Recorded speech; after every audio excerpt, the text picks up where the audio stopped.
మోపిదేవి మండలం మెరకనపల్లిలో వంగవీటి మోహన రంగా నూతన విగ్రహ ఆవిష్కరణ అభిమానులు కేరింతల మధ్య ఘనంగా జరిగింది. రంగా తనయుడు మాజీ ఎమ్మెల్యే వంగవీటి రాధాకృష్ణ ముఖ్య అతిథిగా విచ్చేసి తన తండ్రి విగ్రహాన్ని ఆవిష్కరించారు.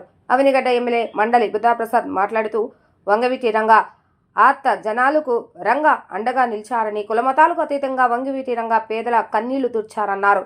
వంగవీటి మోహన రంగా ప్రజల మనిషిగా జీవించారని వంగవీటి రాధాకృష్ణ అన్నారు.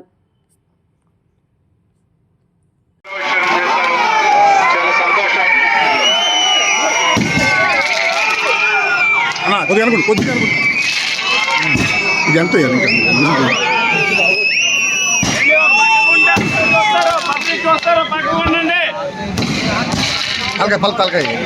ముందుగా అతి ముఖ్యంగా ఇక్కడ విచ్చేసిన రంగా గారి అభిమానులందరికీ పేరు పేరున హృదయపూర్వకంగా నమస్కారం తెలియజేసుకుంటూ,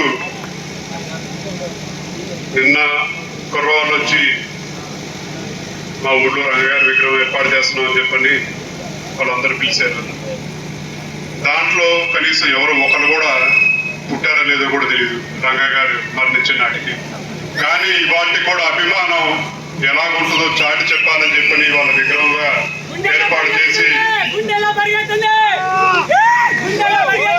ఒక నాయకుడి మీద అభిమానం తరాలు మారిన ఎల్లప్పటికీ తరగదని చెప్పని చాటి చెప్పిన రంగా గారి అభిమానులందరికీ మరొకసారి ధన్యవాదాలు తెలియజేసుకుంటూ, ఇవాళ రేపు ప్రతి ఒక్కళ్ళు రంగా గురించి మాట్లాడుతూనే ఉన్నారు.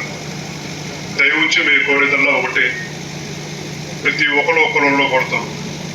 అలాగని ఆ కులం ఆపాదించి వాళ్ళ పేరుని వాళ్ళ కీర్తిని చిన్న చెయ్యొద్దు అని చెప్పని మిమ్మల్ని అందరినీ కోరుకుంటూ, ఎందుకంటే ఈనాటికి ఏనాటికి పేద ప్రజల గుండె చప్పుడు ఎవరని చెప్పంటే అది కీర్తిశేషులు వంగవీటి మోహన్ రంగా గారు చెప్పని సగం. ఆయన ఉన్నంత కాలం ఏ రోజు ప్రశాంతత లేదు, ఎల్లప్పుడూ పోరాటమే. వ్యవస్థ ఎంత పెద్దదైనా సరే ప్రజా అభిమానం ఉందని చెప్పంటే ఢీకొనగలుగుతానని చెప్పని ఒక ధైర్యం కల్పించారు. కాబట్టి ఇవాళ కూడా 3.5 దశాబ్దాలైనా సరే ప్రతి ఒక్కళ్ళు ఆయన గుర్తుంచుకుంటూ ఉన్నారు. ఆయన అభిమానాన్ని ఇలాగ విగ్రహం రూపమైన ఏర్పాటు చేసుకుంటూ ఉన్నారు. ఆయన నడిపించింది పక్కన ఎవరో సలహాదారులు లేదని చెప్పంటే గొప్పగా చెప్పుకునే వాళ్ళు కాదు. ఆయన నడిపించింది ప్రజలని చెప్పని కూడా మేము అందరికీ గుర్తు చేస్తాం. ప్రజా అభిమానమే ఆయన పేరు వాళ్ళ దాకా తీసుకెళ్ళింది. ఈ ప్రాంతంతో రంగా గారికి ఎప్పటి నుంచో ఒక సాన్నిహిత్య సంబంధం ఉంది. పెద్దలు కృష్ణరావు గారి దగ్గర నుంచి ఇవాళ బుద్ధప్రసాద్ గారి దగ్గర నుంచి రాధారంగ మిత్రమండలి సభ్యులు ఎంతో మంది ఉన్నారు. ఇక్కడ ఎన్నో సేవా కార్యక్రమాలు చేస్తూ ఉన్నారు. రంగా గారు ఎల్లప్పుడూ ఇక్కడికి ఎప్పుడు వచ్చినా సరే అవనిగడ్డ ప్రాంతంకి వచ్చారని చెప్పంటే ఆయన మీద పార్టీలకు అతీతంగా కులాలకు అతీతంగా ప్రతి ఒక్కరు ఆయన మీద అభిమానం చాటి చెప్పారు. అది రంగా గారి గొప్పతనం.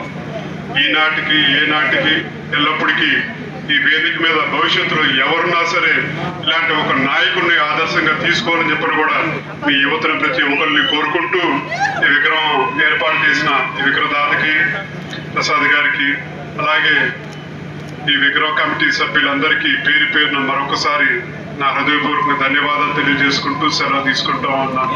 జోహార్ విఎం రంగా.